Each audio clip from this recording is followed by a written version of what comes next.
Today I'm dyeing yarn with homemade walnut dye. A few years ago I took 55 gallons of walnuts. I blended them up and condensed them down over an open fire into some natural stain and dye. I'm interested to see how well the dye will take to fabric after sitting in a jar for a few years. And I just found a great opportunity. My friend here really loves to knit and crochet. She even made the poncho she's wearing. So I picked up this hank of sheep's wool yarn from a local shop.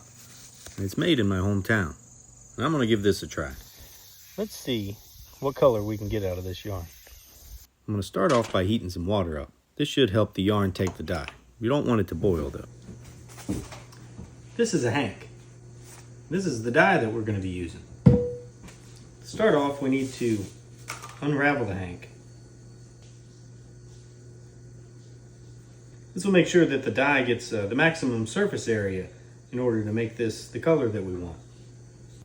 Now I'll place the yarn in warm water for a few minutes. This is going to ultimately help the dye distribute evenly throughout. Too much water will dilute my dye, so I dump some of it out.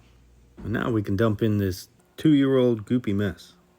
One of the cool things about walnut dye is it's so rich in tannins that it doesn't need a mordant to set. I'm going to stir this up and leave it on low heat for about 3 hours. After those 3 hours, it comes out really dark, but a lot of that will wash away. I don't want to waste any of this dye, so I'm going to wring out as much as I can back into the pot.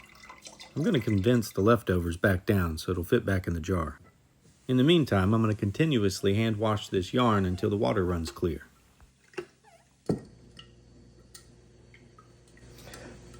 I wonder if it'll be easier to dye a sheep before you get to this point. Alright.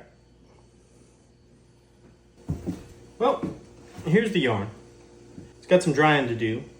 Here's it up against a white background. Now, after enough water is evaporated off of my dye, I'll put it back in the jar. Well, here it is. 24 hours later. It's dyed and dried.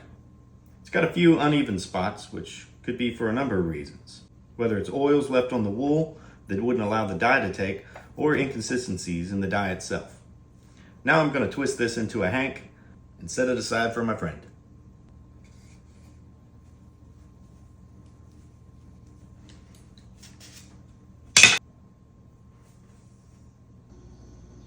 And the whole world called him Hank.